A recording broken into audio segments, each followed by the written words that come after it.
Hi, friends. I'm Brianna, and welcome back to Brianna's Bookshelf.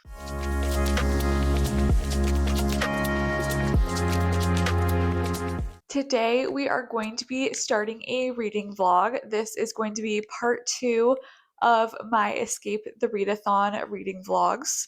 Escape the Readathon is a super fun team-based readathon that is competitive, and it is throughout the month of May. It is hosted by Lexi from Books with Lexi. I have chosen to be on Team Scientist, which is being hosted by Sarah from Wicked Reading, Deja from Deja's Book World, and Heather from Books and Heather. And I am so excited to be doing this readathon for the first time. It's been really, really fun so far. Basically, our team is trying to escape this spaceship by moving through different rooms. And for each room, we have to fulfill a different prompt with our reading. So, our team did just get a brand new prompt last night, and that was to read a book that was recommended by a booktuber. And I did start a book on Kindle Unlimited last night. I started The Unselected Journals of Emma M. Lyon, I believe is what it's called. I started the first volume, and this was recommended by Katie from Katie is Reading. She has been reading these books, and they just sounded so fun when I heard her describe them. And I'm really, really liking this so far. It's super short. I already flew through like 40% just last night, which is very fast for me. It's like, I think only like 250 pages maybe, but it's so fun so far. So basically, we're following Emma M. Lyon, and this is taking place. I forget if it says the exact year. I'll have to go back and check, but I want to say it's like the late 1800s or so, and in London. And Emma is supposed to be inheriting this estate, but she doesn't inherit it until she turns 21, and she is currently 20. And she has like some beef basically with the family who is living in this estate that she's supposed to be inheriting. So she's going to stay there for a time until she inherits it. And yeah, she has beef with the people that live there. And it's literally just formatted as if it was her daily journal. So some of the entries are longer, some are shorter, and it's just like cataloging her life. And it's so fun and silly. I feel like just the way that Emma has her internal dialogue reminds me a lot of maybe like Emily Wilde's Encyclopedia of Fairies, also the Dangerous Damsel series by India Holton, and like maybe also Stalking Jack the Ripper, even though it's like not dark like that at all, but just like it has this, they have similar like internal monologues with being kind of like silly, fun, feminist women who live in this like historic time period. So it's so fun so far. I can't wait to read the rest of it and like see what my final opinion is. I feel like there's not a ton of plot. It's literally just her inner monologue, but it's so engaging somehow. So that's really fun. And I will have to update you all once I have finished it.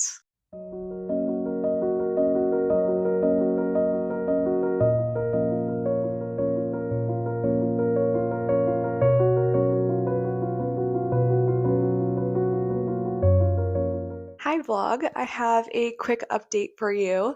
I did end up finishing the Selected Diaries of Emma M. Lyon. I think that's what it's called. I feel like the name is so long, it's kind of confusing to me, to be honest, but that's okay. I had a lot of fun with it. It's such a fast read. Like, I finished it like nobody's freaking business. Why would I say it like that? I don't know. I did enjoy it. I think I'm gonna give it 4 stars. It just like read so easy and it was so addictive that I was like having such a fun time. But now that I'm done with it, I'm like, huh, what really happened? Like, the plot is like so minimal. It's really just vibes, which there's nothing wrong with. Like, that's cool too. But it was very unique, especially for like a book for me to read nowadays. It actually really reminded me of books that I would have read when I was like in middle school or even like elementary school. I think because of the diary entries. I don't remember the name of it, but when I was a kid, there was this book series that was like, I think girls from like America, or maybe it was like different countries. It was historical fiction, and it would be like focusing on one girl and her tale. I'll pop up a picture if I can find an example.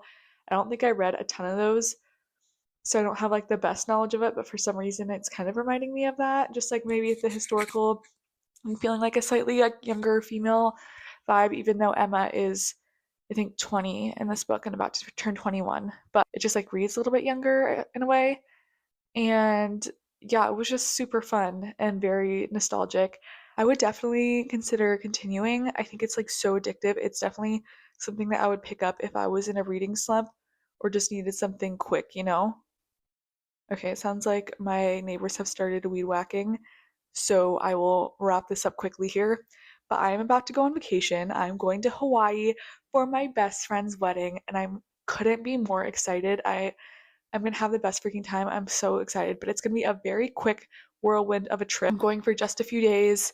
We're gonna have a lot of stuff to do because I'm in the wedding party, and yeah, it's gonna be quite busy, but so much fun. So at this point, I'm not really sure how much I will be able to read during that, especially like with the readathon going on and like how I'm gonna be able to juggle keeping up with the prompts. But I will do my best and we'll see. So hopefully the next time you see me, I shall be in Hawaii.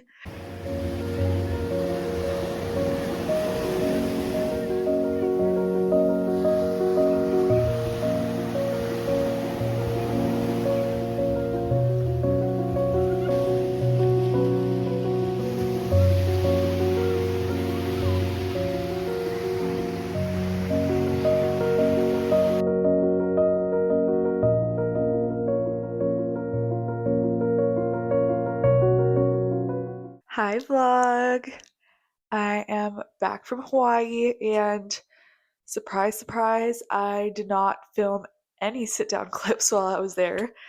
I was simply far too booked and busy. Now, I'll try to keep my little trip excitement short because I know y'all are here for the book reviews, but that was like the funnest trip ever. Literally, like, my best friend is a fucking genius to have a destination wedding in Honolulu. She's incredible. She like planned literally the most perfect wedding in the world. It was the best wedding I've ever been to. Like every single person there was all on the dance floor all at once. The vibes were immaculate. Immaculate. And like, what do you mean I just got to be in Honolulu hanging out with all of my best friends? Like my entire friend group was there, all the girls, all the guys, all the partners. It was a freaking blast. We were like on that beach every day and going to happy hour. It was so fun. So good. And I don't know if I've ever talked about this in my channel. Y'all might not know, but I actually kind of have a fear of flying. Well, not kind of. I do. I had to go to therapy for it actually because a few years ago I wasn't even able to like get on a plane. Yeah, it's kind of a long story. I had been on planes a lot of times and then I developed this fear later in life, but I've been working through it and being able to get on planes again. And even the flights went really well, so couldn't say anything more about this trip. It was just perfect. I did get a little bit of reading done. First of all, for Escape the Readathon, my team got the prompt to read a book that is blurbed by an author you have enjoyed. So I decided to read Ghost Eaters by Clay McLeod Chapman. This was already on my TBR, but for a different prompt. But I really wanted to read this, and I ended up seeing that on the inside flap, it is blurbed by Grady Hendrix. And this book was so good. I read it on the plane ride there, and I almost finished the entire book on the plane. It was so good. I was like flying through it.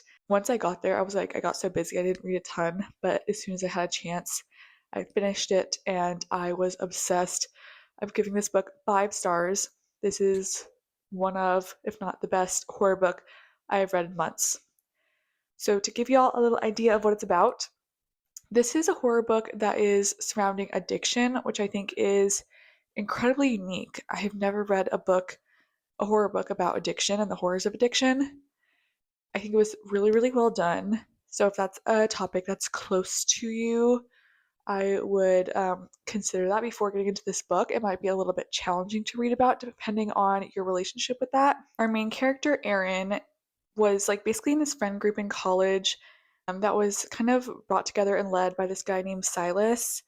And Silas was just like a kind of like party guy, the kind of guy who like wants to experiment and like have every single experience.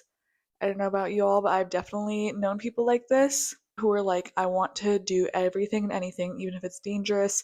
I just want to live that experience. So like he's having them all try like drugs all the time and stay up and do just like crazy things, break into different places, and he's kind of like the ringleader of their group and always pushing people to do things. And Aaron and Silas have this very like on again, off again relationship that they had kept up through years in college. And then in the present day, it's a little bit after college. Erin has tried to move on with her life, but she does get a call from Silas while he seems to be in like active addiction and really struggling and needing help. Erin tries her best to help him, but she can't deal with it, which like who can blame her? You can't like control the actions of others, you know? So she ends up pushing him out, and then she later finds out that he has died.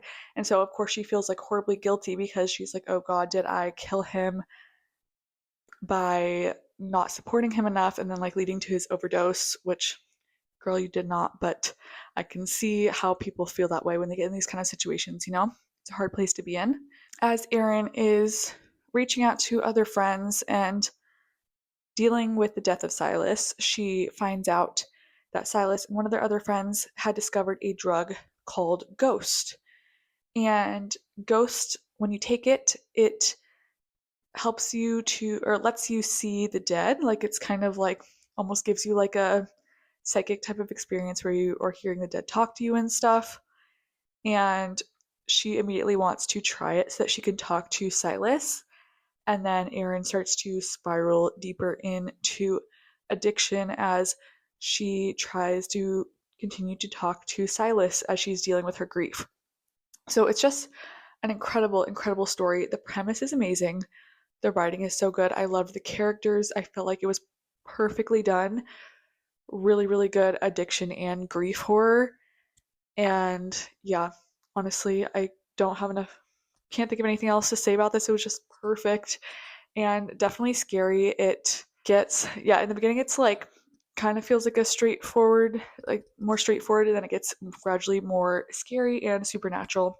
And I just loved that. Definitely more serious topics, but still a fun read at times, not like super, super down the whole time. So I liked that.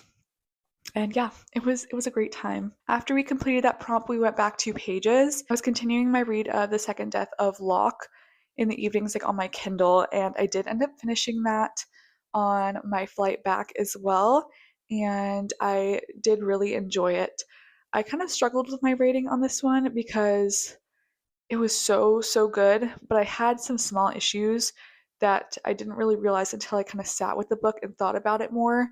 Gray's our female main character. She is a well for this mage Kier. The two of them kind of grew up together, are very close friends, and they both kind of have romantic feelings for each other, but have not admitted it yet.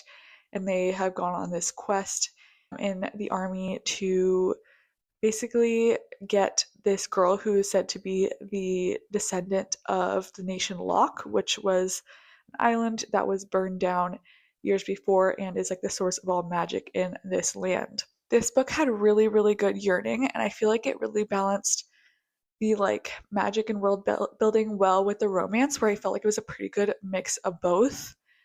I will say though, like one of my issues with it, which this is going to sound really weird, but I feel like the male main character Kier was so sweet and just like kind and obsessed with Gray that I almost felt like he didn't have very much of a personality outside of being Gray's mage and her friend, you know? Like I feel like he didn't feel very complex in a way.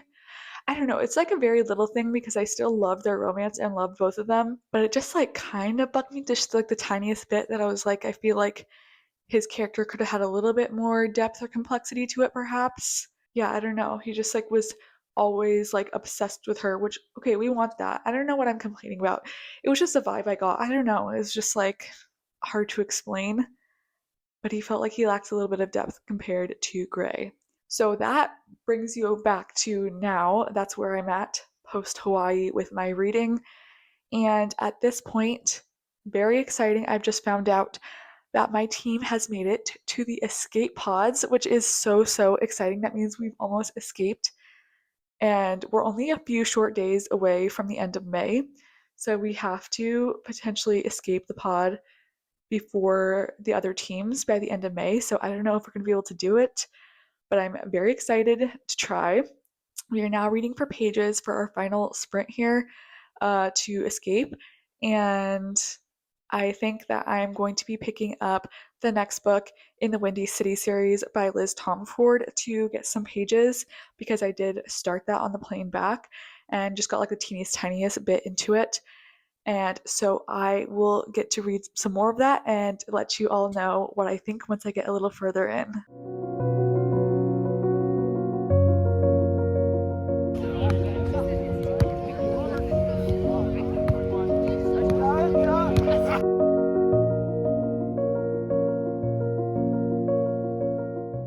Last we spoke, I was starting Caught Up by Liz Tomford for reading for pages, and I am still reading that and loving it, but I ended up prioritizing The Secret Service of Tea and Treason by India Holton.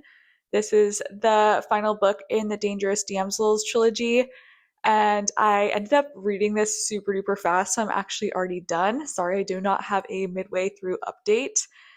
So I did read this for pages for my team, and this was so fun. I gave it 4 stars. It's just like classic for this series. If you've read any of them, you definitely know the vibe. It's very much historical, like Victorian romantic comedy, and there is fantasy as well. In this book, we're following Alice and Daniel, and they are both spies who are trying to infiltrate this group of pirates that we are introduced to earlier in the series.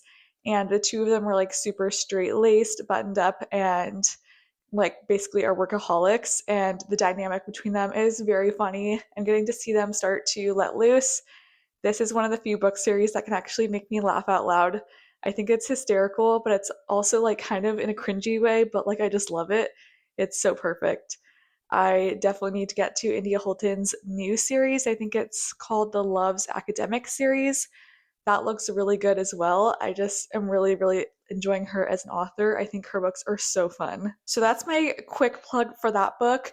But my more important announcement is right before I could finish that book, I found out that my team, the scientists, won Escape the Readathon.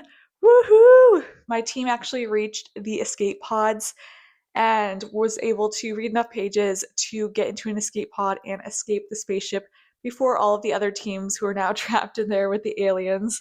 So I'm so, so happy that my first ever year joining Escape the Readathon, my team was the winning team. How cool is that? It was just such a fun month and such a good experience. If you've never joined a team-based readathon, I would highly recommend it. It's definitely like such a different experience than doing like a more casual type of readathon. I definitely think like you can get interaction with other book lovers either way, but on a team, I think there's a lot more opportunity to talk to those folks who are on your team and get to know them, which is super duper fun. So yeah, I definitely recommend that if you haven't tried it before. I know that there are other readathons that are going on like throughout the summer, hosted by different booktubers.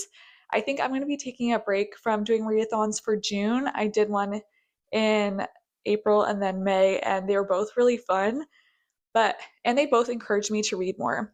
But I'm kind of like wanting to mood read for a minute and just like let myself do my thing, especially going into summer. So I'm going to take a little bit of time off of readathons, and we'll see if I end up joining another one later in the year. But at the moment, I need a bit of a break. So that is all for me today. Thank you so much, everyone, for watching, and I will see you in the next one. Bye.